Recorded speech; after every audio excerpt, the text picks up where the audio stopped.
Yes. Your children, your brothers and sisters, and so on, Allah's placed them as your brothers and sisters.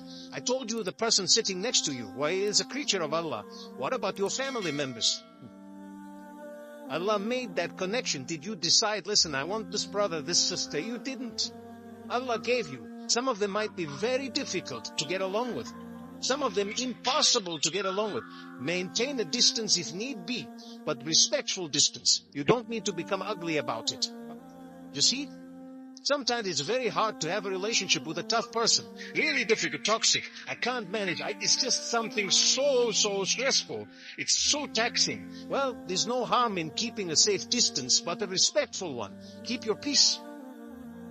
This is all taqwa. It is all the consciousness of Allah, developing the correct relationship with Allah. My salah is in order, my fasting is in order, my zakah is in order. We spoke about hajj, and we spoke about la ilaha illallah, worshipping Allah alone. And I remember mentioning sujood. When you go into sujood only and solely for Allah, we worship none other than Allah. These are the 5 pillars of Islam. We've spoken about them today in the run-up to Ramadan, in this beautiful masjid. I think it's called 6 Kings, or it's called 7 Kings, by the way. Okay, I must have missed one. Well, who knows, it could have been called 8 Kings.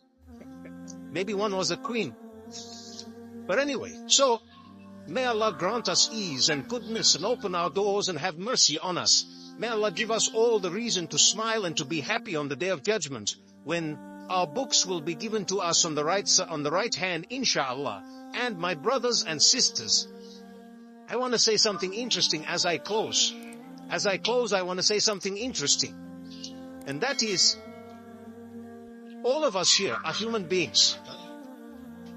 You need to constantly work on yourself. You have a temper, constantly work on it. You have a bad habit, constantly work on it. Remind yourself, admit that, you know what, I need to quit this bad habit, and constantly work on it. If you fall, come back again. Promise Allah again. Many people are hooked on to looking at the wrong things on their phones, without mentioning exactly what. But if you are hooked on to looking at the wrong things, you know what, the same eyes that Allah has blessed you with, the same eyes that Allah has given you, imagine, these eyes are such a great gift of Allah. If you were to study what the eye is all about, it's mind-boggling.